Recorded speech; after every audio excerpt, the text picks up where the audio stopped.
Hello and welcome to this week's instalment of Nucleus Investment Insights. Our attention turns this week to what is often an Australian's second biggest asset, superannuation.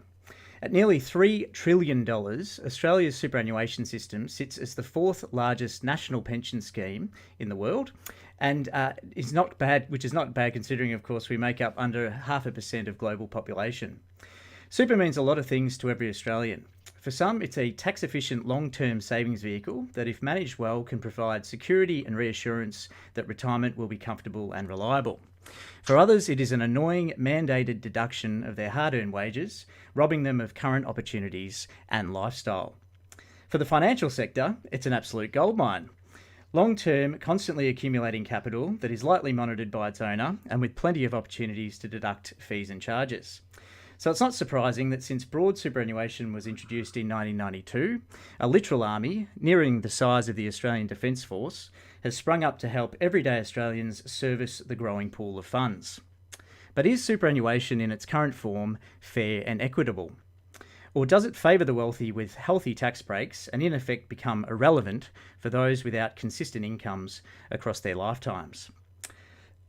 Over time, as the size of superannuation balloons further, will its sheer size end up distorting the very investment markets it was designed to support? Here to share his views on the topic, we're lucky to have economist, author and friend of the show, Dr. Cameron Murray, with us. Cameron recently penned a comprehensive article calling for superannuation to be scrapped and has some interesting ideas on the issue. Cam's a postdoctoral researcher at the University of Sydney, blogs at fresheconomicthinking.com and is co-author of The Game of Mates. Dr. Cameron Murray, welcome back to Nucleus Investment Insights. Thanks for having me. Great. Good to have you on. And here, of course, to run through our thoughts on how superannuation can potentially distort investment markets, I'm joined by Nucleus Wealth's Head of Investments, Damien Klassen. Hello to you, Damien. Hi, Tim. Joining us as well on the line, we have our Chief Economist, Leith Van Onselen. Hello, Leith. G'day, Tim. And rounding out the table, we also have our Head of Operations, Shelley George. Hello to you, Shelley. Hey, Tim. Big show on, big show, big topic, and we've got plenty of people to weigh in as well, so really looking forward to it. Just a quick reminder that before we get started, to subscribe on YouTube and click on the notification bell to be notified of when we go live or have a new webinar to watch, and follow us on your preferred podcast platform. Feel free to click on the video now, on the video now to help our show grow. And for those listening in live, feel free to drop in your questions in the chat box, in the YouTube's comment box, to have them answered along the way. So let's kick it off with the agenda. So we're going to, obviously it's a big topic, so we've got quite a big agenda today. We're going to begin by a little bit of background on the Aussie superannuation system and its flaws. We'll then be looking at some market interventions. We'll then be looking at mispricing and distortions to asset markets. We'll then have a look at how lifting the superannuation guarantee, the SG, to 12% could potentially make problems worse. We'll then have a look at how to improve the system, some barriers to reform, and then round it out, if we have any time left, with discussion. And of course, we'll be answering viewer questions and running through some investment implications as well. So to kick it off, I thought it might be good just, and obviously Cam being quite a knowledgeable bloke, to give us a little bit of background perhaps on superannuation, Cam, if you wouldn't mind, and then we can start having a look at some of the flaws in the current super system. Yeah, thanks very much. I think my perspective is probably a little bit different to most people, because I think what we've seen in the last 30 years is a bit of a rewriting of history. We've rewritten history to be super was this well-conceived replacement for the age pension that's going to deal with aging and solve our demographic bulge when the baby boomers retire. Now that's what we tell ourselves today, but originally in the 80s when super was invented, I guess, it was part of a bargain in the wages bargain. And the objective of giving up some of your wages and putting it into a savings account was to reduce economic growth and inflation. The whole point of the original compulsory savings was a bargain to reduce wages and economic activity and subsequently inflation. And so we often forget that, because that actually, that objective contradicts the retirement incomes objective. If we want to support more people who are retired, we need faster growth and higher wages and more economic activity. So that's how I see the sort of overarching big picture of super. But what's happened, in those 30 years, is that we've sort of tricked ourselves into giving up more and more of our income to these financial whiz kids, and we've just ended up being milked for more and more fees every single year. And we know this because we've never sat down and decided what the purpose of superannuation is. And I would say in many ways we've avoided that debate intentionally. Even when we've tried to have it, we've said, oh, it's too difficult, let's not do it, because if we really decide its purpose, we might want to unwind it. Might make sense. We'd want to avoid that outcome. So that's my sort of cynical, overarching long-term view. But that's how I see it. Yeah, well, it's certainly. I think there is some reflection required on exactly that, the genesis of what it was, and obviously now where it's what it's become. Leith, thoughts on some flaws, perhaps, if we sort of kick off the conversation proper. Thanks for that, Cam. Yeah, thanks, Tim. Look, I've been following the whole super issue on macro business for pretty much since inception, and these are basically my thoughts about what the flaws are in the system, and there's about 9 of them. Cam, feel free to chip in if you've got any other ones or you want to expand on them. But Okay. first of all, I'll just go through a list and a quick explanation of the flaws that I see in the compulsory superannuation system, in no particular order. The first is that obviously superannuation is voluntary for those that are self-employed or hikers. So what this means is that obviously that if you're an independent contractor, or you're a mum at home or whatever, or if you have a work life that's interrupted, you won't pay superannuation. You won't get superannuation. So what this means, or if you're an independent contractor, superannuation is in fact voluntary. You don't have to pay it. And what this means is that under the age pension, which is universal and applies to everybody, no matter how long they've worked or whatever, compulsory superannuation necessarily misses millions of people across the economy. So what it means is that we've got this system that's supposed to be a retirement saving system, and in fact it's actually missing millions of people across Australia, and that they end up retiring without a superannuation nest egg. Yeah, Secondly, can I just expand on that, Leith, before you move on? Oh, absolutely. Yeah, So go for it. I think if we were objectively thinking, how do we design a retirement income system to ensure everyone has a minimum living standard? What we'd be doing is looking at those people who haven't had long careers and earned millions over a lifetime of income. Those people would be the least likely to need looking after in retirement. And yet they're the only people that the super system can look after. So yeah, that's just to expand on that point that you made, that the people who haven't had long working careers don't benefit from this, yet they're the ones most in need of retirement income support. So I guess just jumping in there to clarify that, Cam, it seems to me that you're saying that you said that history's been rewritten, and initially it was actually superannuation was implemented to clamp down on growth. But now we're saying that it's supposed to be a retirement income system. We've rewritten to say that that's what it is. But in fact, if that what it is, it's failing miserably at it in terms of what you've just said. Correct. That's why we've really avoided a lot of these questions, because the people who benefit most from super don't need a public support for their retirement incomes. They've had long careers of high incomes. They can voluntarily save and deal with their own retirement. Yeah, so that's exactly the right point. Yep. Very good. Sorry, did we want to keep going there, Leith? The second. Yeah. I'll just keep rolling through the list. Now some of these flaws are actually interconnected, so they'll connect back with what Cam just said, and Shelley as well. The second flaw is that super can be spent from the age of 60. So that's actually 6 years before the official retirement age, and the retirement age is going to 67. So they'll end up being 7 years before the official retirement age. And what this means is that people can retire at 60, spend all their superannuation savings, which they've received tax concessions for, and then fall back on the age pension anyway.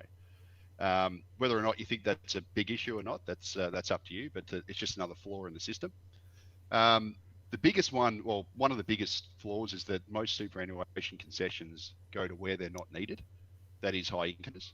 The way that the superannuation concession schemes set up is that it's a 15% flat tax payable on superannuation contributions and superannuation earnings.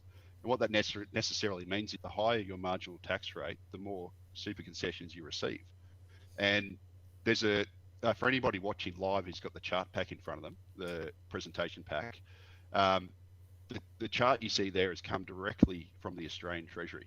And what it shows is the massive amounts of superannuation concessions received by the top end of town versus the lower income earners. And according to the Australian Treasury, the top 1% of income earners will receive $700,000 on average of superannuation tax concessions over their working life, compared to just $50,000 of taxpayer support for the superannuation concessions for the bottom 1%. So it's 700,000 top 1%, 50,000 bottom 1%. Yeah, and I find it interesting, in particular, if you take even like the 90th percentile, so the top 10% of tax earners are going to get tax concessions worth almost 3 times what the age pension is going to pay the bottom 10%. Yeah. Yes. Yeah. So basically, it's set up almost exactly the opposite way to what you would do if you designed it beforehand. Absolutely. That's right. I think on that point, should I roll on or? Leith, can I just finish off that point? These tax concessions. Absolutely. Just to give you an idea, these tax concessions cost more than the whole age pension each year. So you could double the age pension and still have a better government budget than having the age pension and the super system. That is, you can label the super system a private savings, but what it really is publicly subsidized savings of an order of magnitude that's larger than the whole age pension and is skewed to the top of the distribution. So I think you got to get your head around how much money this is each year. People whinge about the effect of aging on the public budget. Super makes that effect worse. Far, far, far worse. Not just like 10% worse, but like multiples, 3, 4, 5 times worse. Not better. And I think that's one of those sort of lies that you'll hear the super industry repeat in every single report they say. They will say, we're saving the government budget. We ignore tax concessions in our analysis. And I find that, a little bit scary. Absolutely. Yeah. And we should make sure we've got our disclaimer in there that Nucleus does provide super. So we're on one hand we're talking against our own book here. So Cameron's obviously not. He's coming from the other side. But I guess what we're saying is, look, we run super and we collect fees on it, and we'll go into a little bit into detail on that a bit later. But even from within, we can look and say, here's what the problems are. Well, I mean, a poorly designed system, people still have to operate within it as best they can. And I think that's, the way to think about it. Yes. Yeah. And to be a martyr, you're better off, rather than saying, no, I'm going to forgo all my tax concessions. You're better off taking your tax concessions, but trying to get change for everyone. Yeah, exactly. Yeah, just some reflection on that. I was previously an engineer and I got into finance in sort of beginning of 2010.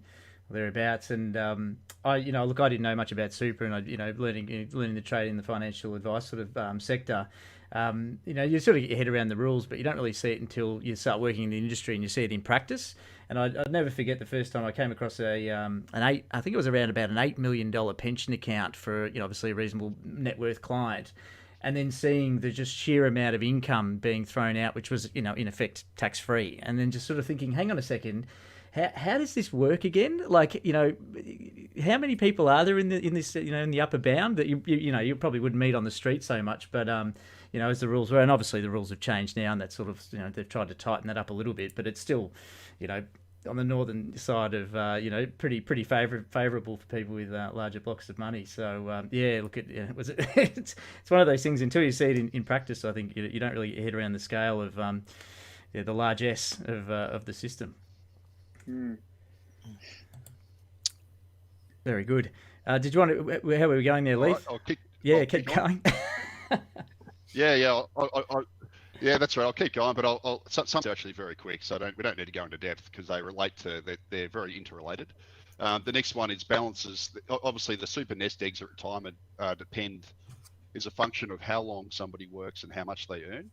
So obviously, it's skewed. If you've worked full time your whole life, you've earned a really good income, you're going to get a massive super nest egg. But if you're a low income earner or you've had a broken work pattern, you're going to end up with a really small retirement nest, which is actually the opposite of what you need if you base the superannuation system on need or the retirement system on need. The next flaw, and this gets back to Cam's point, super costs the federal budget $43 billion a year, which is actually about the same or more than the age pension. And according to the Henry Tax Review, the Grattan Institute, Rice Warner, a bunch of other bodies, the long-term cost of superannuation, the long-term savings of superannuation, the long-term cost of superannuation is more than what it will save in future age pension costs. So it's actually costing taxpayers more than a saving, and that's not just in the short term, but also the long term. So it's a pretty bad deal for taxpayers. The next one is a big one. Superannuation lowers wage growth. Now, look, there's this kind of myth that the superannuation is trying to portray, and that's that superannuation is paid for by employers and that it comes on top of your wages. Well, it's not really. It's basically employers pay you a certain amount, and then they just garnish a certain amount. Currently 9.5% of that, and paid in your wages. Into your superannuation account. So if the superannuation guarantee rises, it's going to wage growth, other things equal. That's being confirmed by a whole bunch of bodies. Sure. Yeah, so that's the Reserve Bank's position, Grattan's position, based on all of their analysis, yet the super industry still pushes it. Henry Tax Review as well. Exactly. And then the question would be, though, if super is something extra that you get, can't you then improve on that by letting people spend it today? Like, even if it's true that super it's a magic pudding of extra money that wage earners get, is it not also true that it's even better to get the magic pudding and then let the earners decide whether they want to spend it today or in the future? So you don't even have to agree with that point, whether it on the long run comes out of wages, to say that once you've got it, you can still transform it to wages by letting people spend today. And that's a slightly different point. And it changes the question, is once you've got it, why is it better for people who are raising families, who are buying houses, who have financial commitments today to not have their money that they've just earned? Why is it better in bank account B, where you can't get it, than bank account A, where you can? I find it a bizarre point, but I just wanted to narrow in on that issue, that sometimes it doesn't matter if it's extra or not to the question of whether it's good or bad. Too right. Now, sorry. No, I was just going to say, I suppose the argument stands in my mind with the wage growth is that, you're a smart guy, Cam. You know how to manage money. Leith, I'm sure, as an economist, does as well. I'm probably pretty debatable. I can't speak too much to the rest of the team here, based on vacation. But the problem lies is that you've got this saving element, and I guess I think you'll answer this a little bit further on anyway, Cam. But in my experience in talking to people, and hundreds, thousands of people with superannuation, I've been in superannuation probably 8-9 years now, is that you sort of think, well, if they didn't have super, what would they have? They probably had a new car every couple of years, some nice holidays, and all the rest of it. And I guess that's the bit in my mind that needs to be solved. If you're not forcing people to put away money for retirement, then sort of where's it going to come from? And I think in a way you've sort of answered it in the fact that the costs are sort of of supers outweighing other means anyway. But I'd be interested to hear about that. Yeah, well, I guess my view on that is a little bit different, because I think it's better for the economy for people to buy new cars and have nothing at retirement. It's better socially for that to happen and to insure socially with an age pension than for people to save voluntarily or not. I think the problem we have is this happens in economics all the time, and it's part of the political debate, is that saving is seen as virtuous. Okay, saving is not virtuous from a macroeconomic perspective, right? Sure, you think of saving as self-insuring. Yep. Think about it like that. I'm like, yeah, so sure, self-insuring for small things is a good idea, but you know what's better than self-insuring? Insuring, pooling your money with others to insure. Isn't that a better way?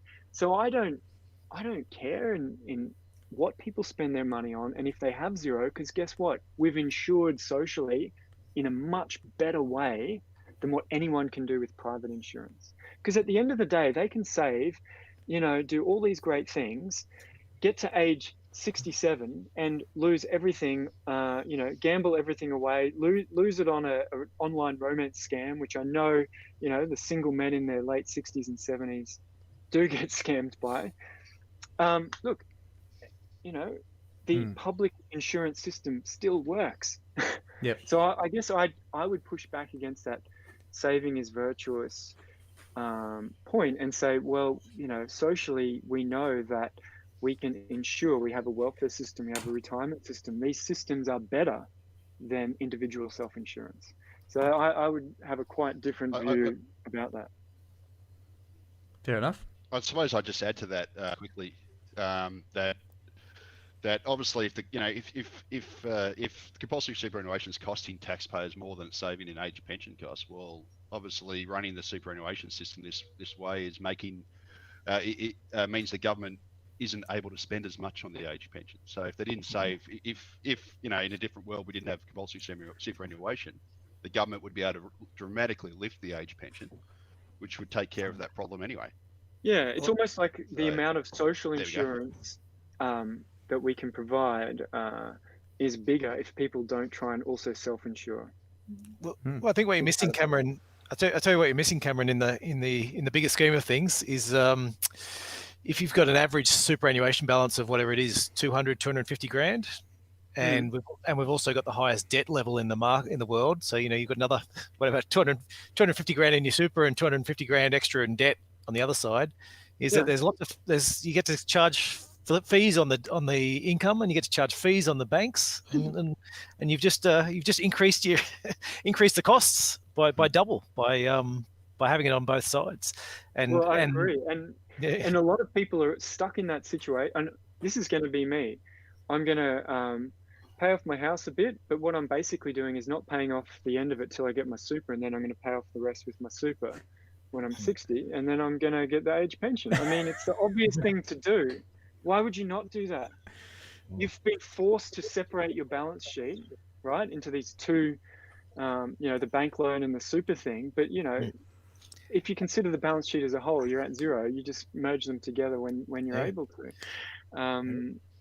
So look, that's going to even be more of an issue in the coming 10 years, because we know people in their 60s have mortgages more than any time in history. Yep. And so that's the obvious thing for them to do. And it's even better because if you're we can get your super at 60. So if you're in 55, you've got 5 years of your highest income earning period of your life where you can chuck in the maximum into super, get the maximum tax breaks, turn around and pay off your mortgage when you're 60. Yep. Common strategy. Yep. It's the obvious thing to do. Absolutely. And so, particularly if mortgage rates remain as low as we predict them to do, it's just an absolute no-brainer. So exactly. Yep. Very good. Well, that sort of rolls us on to we did mention fees and costs there. So maybe Leith, we'll move into the management fee side of the super. Yeah. That's right. I better pick up the pace because it's got like low. But there's also some pretty strong arguments that Australia's superannuation system is highly inefficient. Australia's, and there's some nice charts here if anybody watching. Australia's management fees are among the highest in the world, and Australians actually spend twice as much on superannuation management as they do on their electricity every year, which is quite extraordinary. And Cam's, in some of his research, has done some research on just how many people actually work in the superannuation sector versus bureaucrats providing the pension and Australia's military, which Cam, you might want to quickly mention. Yeah, I'll just quickly mention my view on that. So the superannuation workforce I estimate at 55,000, which is roughly the enlisted military, and the age pension workforce I estimate at around 6,000, which also does many other functions as well. Now, if we look at workers per dollar of retirement income provided by the system, we're looking at sort of per $1 million. We're looking at one worker per $1 million in the super system and 0.1 in the age pension system. So you get 10 times more money to retired people per worker in the age pension. And the cost per dollar of retirement income is 90 cents in super and 4 cents in the age pension. Now, people criticize me and say, hey, but you're measuring the retirement income flows from the super system, not the balance sheet of the super system. And that's the correct way to compare, because it doesn't matter what the balance sheet is, because the system provides retirement incomes. That's the output metric. That's what we want the system to do. And if it costs 90 cents per dollar of retirement income, that's a bad way to get retirement income, in my view. And I'm widely criticized for not using the balance sheet value of the super system for this. But I just want to emphasize, I could use, if I added up the balance sheet of the public sector, or I capitalize the future tax flows that fund the retirement system, makes the age pension system look even better. If you want to compare like for like, I can do that. It's going to make the super system worse. So yeah, it's a hugely costly exercise in terms of labour force and fees. And well, it's interesting in noting as well, and as part of this, there's another chart. Well, there's another chart coming up on our next slide, just that breaks out the fees into administration and investment. And one of the things you'll really note on that is that the administration fees are growing over time. Investment is shrinking, so it's still very high, obviously. But yeah, that's what we're sort of running into, and we're trying to find ways around it ourselves. But these administration costs, because you've got lots of people with very low balances sitting in the system, and you need to interface with them back to ATO, and you know, you need to make sure there's no fraud, and you have these where you have to pay out you know, special amounts to them from time to time. That's where you know, for us, we're trying to work on that part, but it's that I can just see where all those costs are adding up, and why our costs are ending up being so high, because rather than having like one system like the taxation system, for example, to manage the pensions, and they're already managing everyone, and so you know, the cost per person is quite low.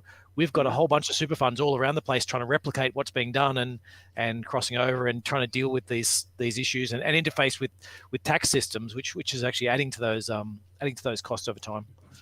Yeah, this that's is the only reason that there's like, for the fees being largely flat. You know, why hasn't competition done more in superannuation fees over the last 30 years?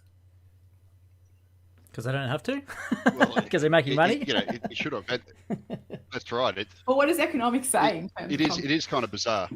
Yeah. Look, no, the economics says that that you should be getting economies of scale, right? So it shouldn't cost 10 times more to manage, you know, $100 million of funds under management as it does $1 billion of funds under management. You shouldn't need that many more staff. You shouldn't need 10 times more staff. You shouldn't need 10 times more, et cetera, et cetera. But the fact that, you know, funds under management has exploded over the past 20 odd years, but actual average fees haven't fallen a lot, tells you that the sector as a whole has actually become less efficient. Yeah, it's also not that competitive. I'll give you an still. In my example, I can't choose my super fund. I'm forced through my, you know, workplace agreement to go with uni super at a university. So what do you think they're going to do? They've got the whole industry captured. Either I duplicate it and have two funds and take money out of one into another, which is adding to costs, or I just pay whatever they want. And also, it's a bit like bank accounts. It's very painful to move. It's not something you make purchase decisions about routinely. It's not like when you go to the supermarket, you can just pick something up, you know, the different packet of cereal next week. It's a pain in the ass to deal with your employer, fill out the form, double check everything. How do you know the next one's not better? And how do you know the next one is better than your previous one? Because you can't compare future returns. So it's not like you get to test the cereal that you just bought, and if you don't like it, switch back for nothing. Next time you go to the supermarket, they've taken the fees, you've lost your money, you've got to do the whole thing again, and you still don't know if you're better or worse. So I think the competition element in these types of services is always going to be limited. We find as well there's very low and propensity also, for people. There's very low propensity in terms of, for most people, they're not getting the money for another 20, 30 years. And so whereas if the money's sitting in your bank account and you're thinking about investing, there's a bit of a, okay, yeah, we'll do that. I've got the money sitting there and I've got an opportunity cost. Whereas, as you said, it's already invested in one super. Yes, I think this other super is better, but just getting around to doing it can take years. and you don't even know if it's going to be the right one if you change. Like the next 10 years could be worse. And I think the other thing, with that long-term view, I think we miss the point. If we got a retirement system that's there to help people, 1 in 6 men don't retire because they die. So I'm already down at sort of 82%. I only care, my probabilistic access to that future money is already 82% because I've got a 1 in 6 chance of dying anyway. So I care less about it. You've got to scale that back, my caring about this future income. So I think that's something we always overlook, is that a lot of people just never get their super because they're dead. And it's funny, but there are certain groups that are more exposed to that than others, like Indigenous people who have lower average lifespans than non-Indigenous people, and it's a big problem for them as they have to save it and don't necessarily get a chance to access it. Yeah, I mean, men die younger. Absolutely. Men make foolish risks. It's a definite issue, and I think we haven't really even in those modelled costs and benefits, and we'll probably talk about them soon. We go, what's the expected retirement income? We never factor in the likelihood of being alive to enjoy that in terms of, comparing current benefits from current income versus benefits of retirement income. You need to scale it for the probability of still being alive. And never happens. That's a good point. Just in the interest of time, we might just finish off with the market risks there, Leith, and we can crack on to market intervention. Yeah, that's right. I'll just mention this one. Unlike the age pension, or which is a guaranteed fixed amount by the federal government, superannuation balances are generally subject to market risk. I say generally because if you're defined benefit, you're not. But anyone who's on a typical accumulation fund, your nest egg is going to be subject to market risk. So there's always the inherent risk that if you're like age 59 or 60 and you're getting close to retirement, that you get hit by a G-style event or a COVID event, and suddenly a fair chunk of your retirement balance is wiped out. And interrelated with this factor, and which sort of ties into what we've just been talking about, the superannuation system is incredibly complicated. So, and I think it's made almost deliberately so. And this impacts the least educated the most, because it's obviously the most complicated for them. It's harder for them to switch around and do what's right for them.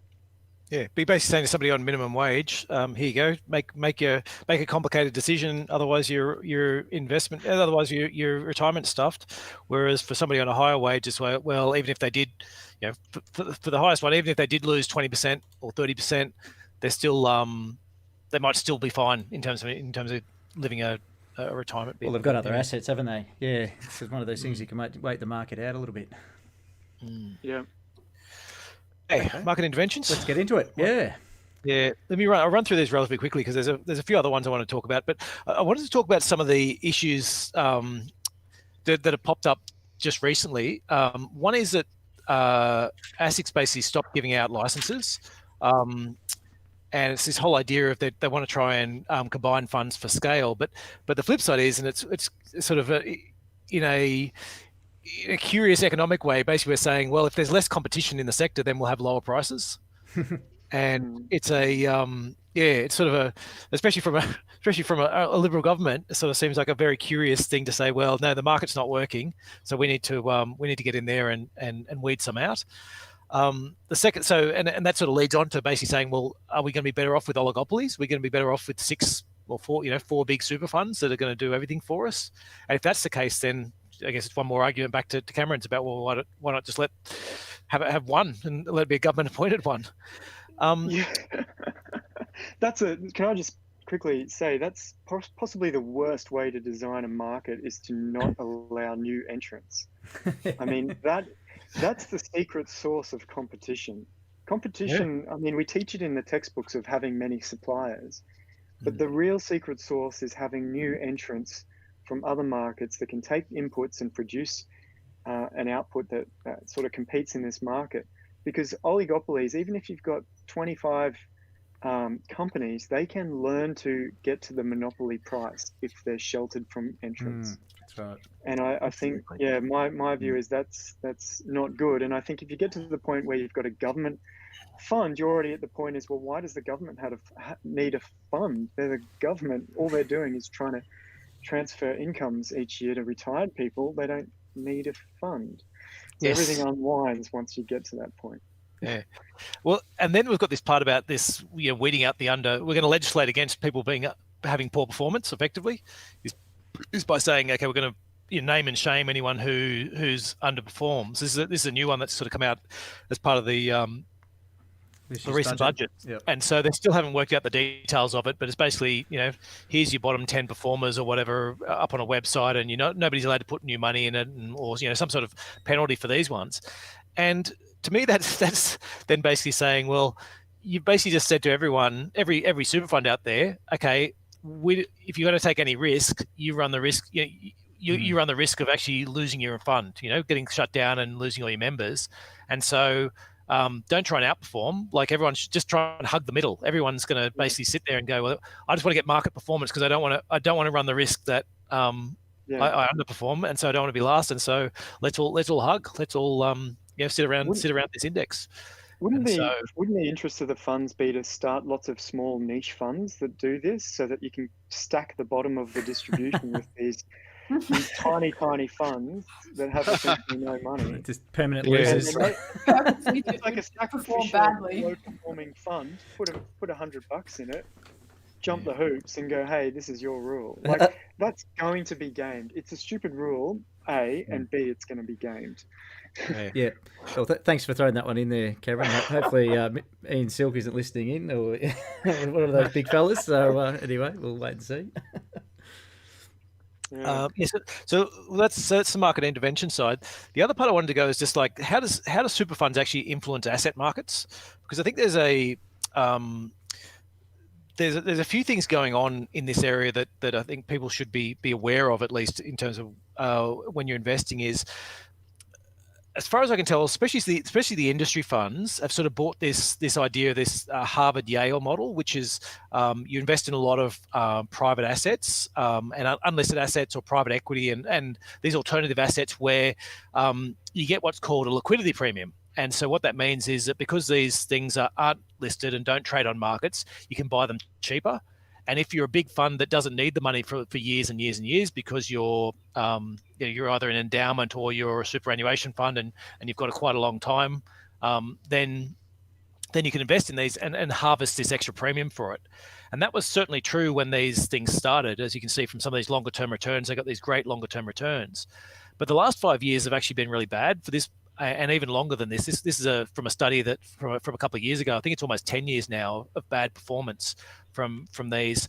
And a lot of it's coming back to this idea that if you start ploughing money into unlisted investments and you get enough people all sort of doing the same thing, then the value of those assets actually goes up to the same price as the market prices. Yep.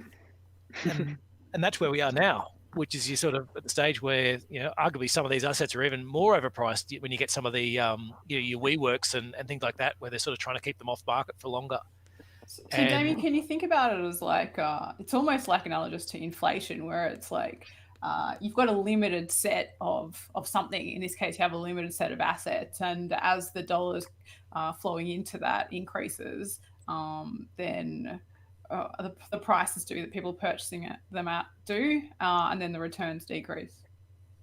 Yeah, absolutely. So if you've got to say that both market sizes, let's say they're equal, 100 billion in each, and then everyone suddenly decides they want to get lots more. Also, so they're both earning 100 billion in sales, but one of them's priced at 20% cheaper than the other one, and then a flood of capital comes to the other, and then they even up. Yeah. So I'd argue you're not being rewarded for the illiquidity at the moment, and and every super fund has piled into this, and it'll take them years before somebody comes out with a study to sort of show exactly what's going on, and then the reverse will happen, and there'll be a new flavor of the month. And a lot of these guys, and especially because you have that whole performance monitoring, is everyone sort of watching what's everyone else doing, and so there's this herd mentality. And I think right now the herd's overpricing unlisted assets and potentially some infrastructure as well. Yeah. And could you say this is the same thing? Sorry, that we're seeing in equity markets, like with this federal bank bond buying that we're seeing, sort of indirectly flowing into there as opposed to the real economy. It's similar. It's similar in terms of if people have lots of I guess it's this argument, and I think, Cameron, we spoke about this last time. If you get big inequalities, you sort of got the same amount of money out there, but it's sort of clumped in some group in one group of people and not in others.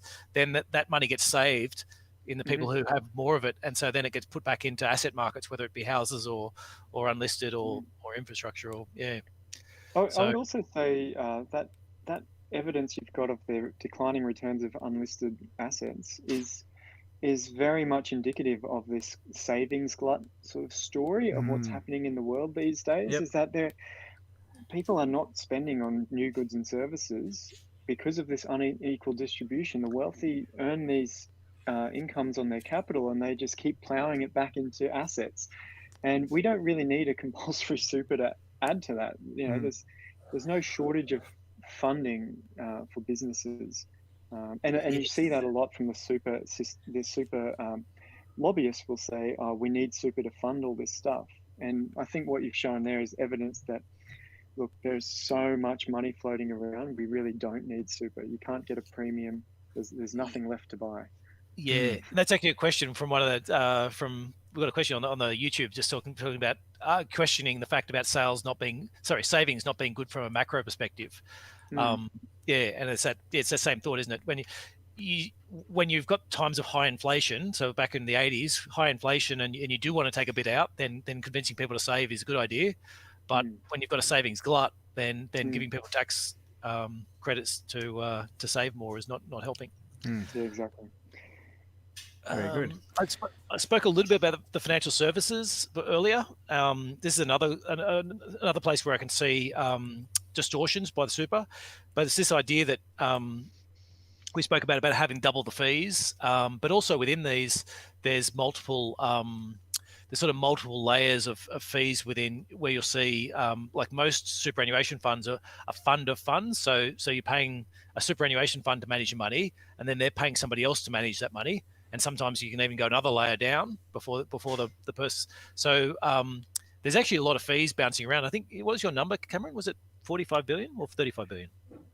I think it's 35, yeah. 35, yeah. So as you said, so the whole pension system was it's a similar number. Like, there's a lot of money going into financial services. And the question is, are these higher profits at risk as so you've had this distortion over the last 20 years of building up extra fees in all these financial services companies. Is that somewhere where that can be scaling back as time goes on? And so that's certainly one area we're sort of looking at. So basically you're saying there's a lot of intermediaries, Damien? Yes, there are. So you have all of these fund managers, and I know that like within superannuation, that there's within the industry funds, there's this propensity to move to internalizing. So there is some movement within the industry, maybe not enough, to try and take away some of these layers. I'm not sure if we've still got Damien on the line. Sorry, I just muted myself in case that was me doing the reverberation. I think there's definitely a push. I mean, as we see, they're trying everything they can at the moment, and we just spoke about the bad things they're doing in terms of trying to cut things out. But I guess there is a realization that the funds have been getting away with too much, and so you do need to scale back the profits, and so you need to scale back the fees, and which means that there's a risk of these profits. And we've spoken to some of our people where you get you start with a financial planner, and then you've got a dealer group, and you've got investment committees, and then you've got asset consultants, and sometimes you've got asset consultants for asset consultants, and then you've got the actual superannuation funds themselves and their costs, and then you finally got the investor sitting on the other end. Like there's just so many people sitting in between, an investor and his money. Absolutely. But really, at the end of the day, this point is peripheral to Cameron's one, which is actually that we don't really need to have superannuation. Yeah, but I guess what I'm saying is this is though saying, I guess what I'm trying to draw back to now is how we're seeing this reflected in asset markets at the moment. And I guess as we're looking at Australian financial services companies, we're sort of saying, well, yes, we need to affect that. We do think profits will probably shrink back a bit over the next little while, or not grow as fast as they might have otherwise grown. The other, there's sort of I'll jump to one of these other distortions as well, the ethical and non-ethical, which, we obviously run ethical stuff ourselves, more of on a choice where we put it back to individuals. But there is this part about saying, are we getting just some distortions? Are we going to get distortions flowing through because if you let smaller and smaller groups deal with much larger bits of money, then they're actually the ones out there making these ethical decisions about should we invest in coal or should we invest in fossil fuels and all these other factors, which some of them are quite, I have a lot of personal sympathy for, but in the end, I also want to make sure that, we're not trying to use our investment system to try and enact what should actually be laws. Like if we don't think there should be coal or whatever, then we should be passing laws to put on carbon taxes or do whatever. We shouldn't be trying to back end it by affecting our super funds, by trying to convince our super funds not to invest. And so I guess there's this part, that's probably a more I don't know. I'm trying to work out how I'm trying to say this, but I guess what I'm saying is we don't want to have so much concentration that all of a sudden our ethical, our arbiters of what's right or wrong is a fund manager sitting at an asset manager somewhere, rather than being politicians or people who should be making those decisions. Is part of that though, Damien, that it's giving people power when they feel like they might not have power. So as you mentioned there, the coal's quite a good divisive example, I think, in the sense that you've got plenty of people who feel that coal's no good, and yet it still hangs around and obviously has its vested interests and proponents on the other side. So is this, is that part of that? I guess in a solution, it's like, well, if you can vote against it, it doesn't seem to be working. At least you can move your money against it. Is that sort of, I guess, in a way, it appears to be a solution, but is it actually a solution? Yeah, well, that's right. Well, and we pitch it that in ours, as we said, we want people to tick the boxes, but we don't want people to think that they've solved the problem by ticking the box and saying I won't invest in coal. Is going, oh great, I've done my job, job done. Whereas it's actually saying no. If you honestly think it's something important, then not investing in it's a very minor step. Actually going out and changing rules or taxes or doing whatever it is to transition is the most important part. So so there's that. And then the other. Actually, we might go on in the interest of time. Okay. I think I could spend a while talking about these other. No, that's all right. Ones. Yeah, and I'm sure we'll get some questions from viewers as well. So we want to save some time for that. Lifting the super guarantee to 12% would make distortions worse. Obviously, there's been some research out saying that 9.5 isn't enough and it needs to be 12. What are your thoughts? Who would like to kick off? Perhaps Cam or Leith? I'll just quickly run through my thoughts, and then Cam can add his. Look, obviously there's been a massive push from the industry superannuation movement, the unions who are tied to them, and the ALP, particularly, stalwarts Paul Keating and Kevin Rudd, etc., that we've got to lift the superannuation guarantee to 12%. My view is that all the flaws that we identified earlier would obviously be made worse. Like, you don't throw extra money at a problem when and just hope that it magically goes away. If you do that, it's just going to make the problem worse. And by lifting the super guarantee to 12%, you're going to, first of all, reduce household disposable income, because superannuation comes from wages. If you're forcing people to give up 12% instead of 9.5% of their wages, they're obviously going to get a wage cut, other things equal. It's also going to cost the budget an extra $2 billion a year, according to the Grattan Institute. And it's also going to, because of the way the superannuation concessions are so skewed to high income earners, it's not going to relieve pressure on the age pension down the track. So it's going to cost us both immediately and in the long run. And because the way the superannuation concessions are so targeted towards high earners. Obviously, if you raise the superannuation guarantee, all you're going to do is increase inequality, because you're going to drive more wealthier people into asset ownership, whereas those at the bottom end aren't going to get nearly as much concessions or increase. And you know, again, this all comes back to the fact that doing so does not address the underlying problems.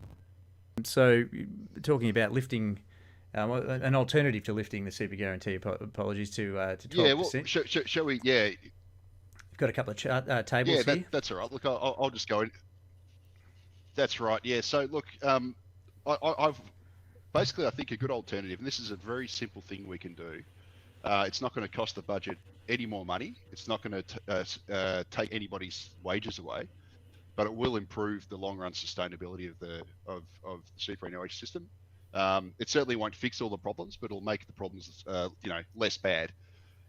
So instead of lifting the superannuation guarantee, a simple solution is to make the concession system more progressive. So the proposal I've made is to replace the 15% flat tax with a 15% refundable tax offset. So what that means, at the moment, if you're a top income earner and your marginal tax rate's 45 cents in the dollar, provided you earn less than, you know, say you earn 200,000. At the moment, you receive a superannuation concession of 30%, because you get your basically you pay flat 15% tax. Your marginal tax rate's at 45, so I'll get a 30% tax benefit. If you're a much lower income earner, you still get the 15% tax benefit, because your marginal tax rate's a lot less. You don't get as much benefit. So a simple solution, simply to make it so that everybody gets a 15% concessions. That means that if you're on 45% marginal tax rate, you pay 30%. If you're on 37%, you pay 37% minus 15, etc., etc. And what this basically means is that concessions will be skewed more towards the lower end of the income distribution. Those at the higher end won't get as bigger concessions. And it'll effectively mean that lower income earners will get bigger retirement nest eggs without having to sacrifice more wages, whereas those at the higher end won't get as much superannuation concessions. Now, obviously, you still got a lot of the same problems that I mentioned still exist, but it'll smooth out the edges. Yep. Yeah. Look, I've got there's two tables there. They explain it. Yeah, look, and it's a terrific idea, I think, on a number of fronts, and obviously the fairness and equality is a great one. But the other interesting part too, and I guess going back on the fact that I've worked in the super industry for some time, is at the moment, you know, when money comes into superannuation as a concessional contribution, it just gets the 15% knocked off it. So it's very straightforward from an administrative point of view for the super fund. Obviously, they like it that way. Where by putting it back in what you've proposed here, Leith, what it actually does is it forces people to submit a tax return so that their actual amount of earnings can be estimated, and then obviously the appropriate level of tax can be paid, or the concession can be set. Which is an interesting element, I guess, in tying superannuation to people actually submitting tax returns. So you basically get the potentially no tax rebate at all unless you submit a tax return, in which case obviously then it can be worked out, which I thought was quite an interesting little facet of it. I'm sure you could do that in PAYG, couldn't you? Sort that out as it's coming across. Anyway, let's flick on to the barriers to reform, because we're almost out of time anyway. Yeah, sure. Okay, who'd like to kick off the barriers to reform? Cam, are you back on? All right, yeah, I'll kick him off. Look, obviously the biggest barrier to reform is the superannuation industry itself. Now, obviously the superannuation industry wants to keep the status quo. They want to keep the they want the superannuation guarantee to be increased for the simple reason that a bigger superannuation guarantee means bigger fund inflows into superannuation, which means bigger funds under management, and means that they can get big management fees. So it's basically self-interest, and that's a key reason why the superannuation industry lobbies so hard against reform, and also lobbies so strongly to lift the superannuation guarantee, rather than making reforms that would to make the system more efficient and more sustainable and better. And tied into this one is obviously. Unfortunately, the Australian Labor Party tied heavily to the union-owned industry superannuation funds, So they always argue to increase the superannuation guarantee. Labor also were the ones who created the superannuation system. So because of that, they don't want to admit that there's problems with it because they created it. And this is why you see, the grandfather of Australia's compulsory superannuation system, Paul Keating, so strongly defend it, no matter what the evidence says. He's always defending the industry, always arguing to increase the superannuation guarantee, et cetera, because obviously, having created the system, he doesn't want it to fail, and he wants his legacy to stand up. Yeah, there's a bit of ego there, Anybody Leith, else? probably. I was actually going to ask a question that I've been waiting to ask Cam, since he said there's about 55,000 people employed by the superannuation industry in Australia. Bit of self-interest here. I'm obviously one of them. I just want to know, where are these people going to go if his plan to end it goes ahead? What should I start retraining in? Good point. Look. Honestly, the system's not going to disappear. That's, I guess my previous one was a basic reform, like a simple one which you can do, because it is a system. It's huge. It seems to be embedded, and I personally can't see any root and branch reform happening. So that's why I think we just need to take the gains where you can, and that's why I proposed the other one. Okay. Well, yeah, I guess we've spoken about getting rid of superannuation, halting it at 9.5%. The other option, I guess, is winding back that SG component, or making it elective or something like that as well. Could be one way of putting a bit of user choice into it. But haven't quite fully thought that one through. I just thought I'd throw it in there. Yeah, it's a good one, because when you read Cam's, sorry, go Leith. Yeah, look, I think the only problem with making it elective is that you'll end up with higher income earners using it as a tax dodge, whereas low income earners won't contribute at all. So not necessarily that's a bad thing if lower income earners can keep money, but I think it'll end up just becoming a sort of like a tax shelter that won't meet any aims. It'll end up just being costing the budget money, and it won't do anything to relieve pressure on the age of pension. Yeah, exacerbate. If you're on a 45% marginal tax rate, it's worth pumping your money into super because it's a great tax dodge. Yeah, so essentially exacerbates the rich get richer element of superannuation, and creates a larger divide. Yeah, that's right. Although it will also give more disposable income to lower income earners, so it's not necessarily bad. I just think it doesn't improve the system. That's all. Fair enough. Okay, we might jump across to investment implications. Damo? Yeah, I just wanted to touch on a few of these things and sort of less about the overall market, but more about how we're thinking about the superannuation is affecting existing investment markets. And so the first one is this idea that I spoke a little bit about, which is saying that alternative asset pricing, not every single alternative asset, but certainly in some cases, the valuations are pretty close to what you're getting in listed markets, which is very different to how it was 20 years ago. And there's also a lot fewer companies listing in public markets because they're more going these private equity routes. Now, on some perspective, you could say, oh, that's a good thing. They don't have these listed market costs and these other things to it. But the best thing about listed markets is you get lots of transparency, and you do get people coming out and writing reports saying, hey, this company's no good, or people shorting it and things like that, and bringing out information that actually adds to people's understanding and gets a better price. Whereas locked up in the in private equity or venture capital, you get things like WeWork, where it's one company keeps revaluing itself higher and higher and higher, and there's actually no other real there's no actual market price out there from other investors investing. Yeah, you get to write your own report card essentially before anyone else has a play with it. Okay, I'm back. I think the important thing to know with raising the compulsory rate to 12% is that it decreases the lifetime income of the bottom third of households. And so when you have a political party pushing for this, what they're really saying is, we want the bottom third of households to be poorer. That is the outcome we want. And I think if you want to, persuade people in policy land, you need to be much more direct about these economic consequences of these changes. And I think we also forget that the age pension is a pay rise for these people. So it's pretty bizarre to make people poorer while they're waiting to get their pay rise, which is the age pension. And even I know my parents are retired and all their friends are getting the age pension and they love it. It's the best thing ever when you get the age pension. This COVID bonus that was going out to welfare payments, people thought they'd got the age pension and were celebrating that they'd finally made it.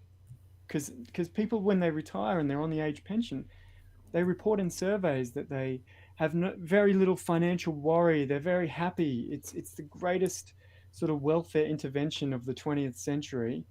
And I wouldn't want to see the debate about super put it at risk. We need to be really upfront about what super doesn't achieve and what the age pension does achieve and really focus on that.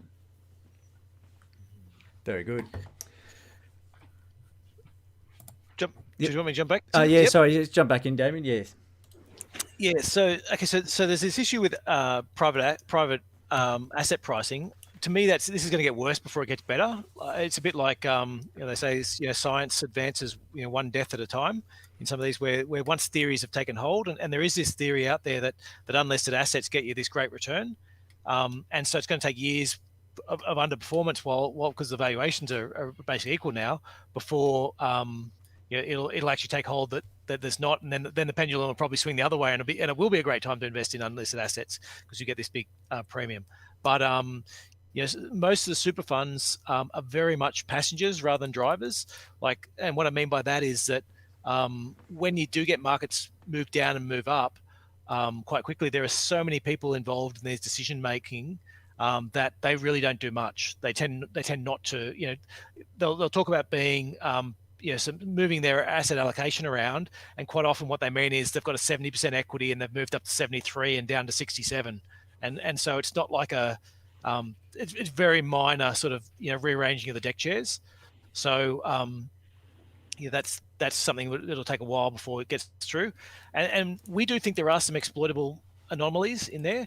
The problem is because super funds are so slow moving, you're not going to get any. There's not going to be like you buy an asset and then all of a sudden it's going to pop. These are ones where we just expect to be getting slightly better than average returns over longer periods of time, and places where we can look for. I didn't really speak about franking credits, but there's ones where you can look and go, well, I can actually get better returns from some companies that aren't paying franking credits. And the pricing's a lot better because of it, because franking credits are actually overvalued in the super system versus what international investors will pay for. And so, so we, within our models, there's a few of these sort of pricing anomalies that we add in to try and say, well, we'd like to sort of harvest those premium, but they're not, it's not like a rush out and buy it now. It's sort of like one small extra gain you can get in terms of, making better returns over time. Okay. Yep. Sure thing. Do you want to go to questions? Maybe? Yeah. I'm just having a quick look through some couple of questions here. I've got one here. Without the super industry, what would ex-politicians do for a job? Does Cameron have any opinions on why this conflict of interest is not debated? Cam. If you read the book Game of Mates, there is a chapter on the revolving door of the super industry. And yes, it's certainly becoming very entrenched in the media, in the political parties, in the financial sector. And the longer it becomes entrenched and the deeper the tentacles go, the harder it will be to change. As you said, whatever it was, 37 billion or whatever of funds going into the super industry, there's obviously a decent amount of that can pop back into re-election campaigns for politicians to help keep things headed in the right direction. Yeah, and I think the controlling the narrative of what the super system is also part of this game as well. The myth making, I call it, and you'll notice there's a senator today talking about this online magazine, The New Daily, which is funded by a bunch of industry super funds, and so you can see the tentacles now in the media trying to sort of control the narrative of what super funds are and are not, and the political debate around them. And I think that's a bad thing. in general. I mean, if you think it's bad for Rupert Murdoch to own newspapers, then it's probably also not that great for super funds to own theirs as well, and talk about Oz politics.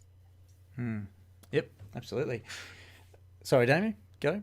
Oh, I was going to say that's that curious, the curious structure that industry funds have, where they spend marketing money. They spend their marketing money comes from the clients themselves. Like, whereas to put it a better example is, if I want to spend money marketing our super fund, I have to charge clients a fee for it, and then from that fee, I then can take that revenue that I get and go and decide to spend it on a marketing budget.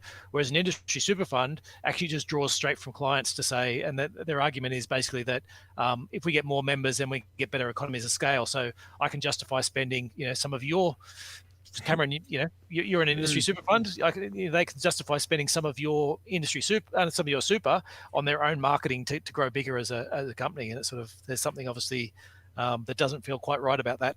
Yeah, it's kind of perverse having them sponsor sports teams and put TV ads in prime time and whatnot. In many ways. Yep. Yeah, absolutely. Sorry, go on. And all that, when you talk about the press, that's come out of your super, Cameron. That's they've funded. They've said, yep, we're creating a newspaper and we're funding it via donations from everyone. Yeah, it's an interesting approach, isn't it? You can kind of see maybe 5 years ago, it's sort of this war between retail super and industry super was sort of getting thrashed out, and then the Royal Commission sort of pretty much zilched out the retail side, and everyone pulled out of the retail side, for good cause, got blown off the planet. And so you question whether or not the business model for having the new daily or publications like that are financed is still relevant. But anyway. There's still lots of money in retail super. Yeah, and I mean, I think it's overplayed the. I mean, there's certainly been a switch, but I think there's it's not like there's that many paupers in the retail side. What I would say around the stuff in the media is the industry super funds and it's not just against the retail funds. They were, the media started going out against them because they were getting power, because they were internalizing, and they were starting to realize that they were holding so much of companies, and politicians and the banks realized that they were losing their power to them. So, I don't think it's as simple as saying that they're bad and they're good or whatever it is like that. It's sort of they've reacted to environment. Should they be going out there and saying that super is as important as it is for everyone? Given what Cameron said today, I don't think they should be doing that, but they've also reacted to the ecosystem which they found themselves in. That's a fair point. Yep, I agree with that. Okay, very good. And I think that's probably the point you've made. We've spoken about this before, Shelley, is that people who do work in industry super are more likely to be trying to do it for the good of their members and actually genuinely do believe that, as opposed to saying, no, I'm just here to make a profit. And I think that I did work for an industry super fund, and the people that I worked with, they genuinely believed that this was the right thing for people, and I did too, until I started reading some of Cameron's stuff today and listening to the podcast. And you've converted me, Cameron. Thanks very much. No problem. Okay. Very good. Now, obviously, aside from the fact that we'll pop in a link to your recent paper I've got in front of me here, Cameron, for our listeners to check out for themselves. How else can everybody follow you and track your work? I'm on Twitter pretty regularly at Dr. Cameron Murray. You can find me on Facebook, Cameron Murray, Fresh Economic Thinking, and that's my website as well, fresheconomicthinking.com. And if you check out any of those, you'll see what I'm up to and what I'm writing. Lovely. Yeah, no, always a big follower of your work, mate. So keep going. And thanks very much for coming on the show. Look forward to getting back on very soon. Thanks for having me. Excellent. And thanks to you, Damien, Leith and Shelley, for tuning in and helping out with our somewhat foible-filled show today, with a little bit of editing to do for our producer. But anyway, thanks, guys. Thanks, you. Thanks. Very good.